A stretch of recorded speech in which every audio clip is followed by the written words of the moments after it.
عبد الله بن عمر د عمر رضی الله عنه چې زوی عبد الله د ورځې په ودشت کې روان دی چې ګوري پرې کې یو شپونکې د ګډي بدې سره وای دې شپونکې ته ویلې وای ته څه کې دلته وایره دا ګډ مې د مالک دی او زه غلام یم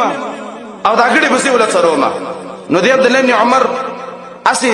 چله وسره ورته ویلې چې ګوره د کار به وکړو ستا به دې ګډو کې وګړه مال راکا او موږ به دلته حلال کو خوخه به موږ وخورو او طالب پیسې درکو پیسې په جوب کې کېدا هغه ته د خصما ګډي بسې نه دي دا مالک دی عبد الله بن عمر ته طریقه ته خیمه وې څنګه طریقه ولې چې کار وکړي مالک ته وې چې زمنګ دا ګډ چې شرطونه اکله ذئب زمنګ دا ګډ شر مخو خړو هغه تاسو څه دوربین نه لګولې چې خیمه تاوین چې دا خرڅ کړي دي وې دی غلام ویلې چې مالک ته مې د سبانه وکم خو لیکن فاین الله د الله نه به شته پټ کما وې عبد الله بن عمر فجعاشه عادي ته ویلې چې ته چا غلامې وې ته پلاني غلامې ما وې دای روان کو مالک ته راغی ورته ویلې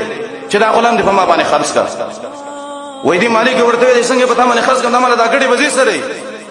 په صلاح ګډي وزیر دا مال سره هغه عبد الله بن عمر ورته دا ګډي وزیر دې په ما باندې خرڅ کړ وې دا ګډي وزیر ته واغستلې او دا غلام هم ته واغست او به دې غلام ته ویلې چې ملګری اعد علیا هغه ماته چې خبر وکړه هغه به وکړه وې چې اين الله دا الله بشیر ته چې الله نه پټ کما وې به عبد الله بن عمر ویلې چې ګوره تم د الله لپاره آزاد للې او دا کمی ګډي بزی چې دي دا مستاشله ګډي بزی مولا ورتللې او د غلامین هم آزاد شد څه د وجنه د الله رب العالمین نو ویری دا حلال خوري وکړه حرام ونکړه نو الله رب العالمین د څه مالک نه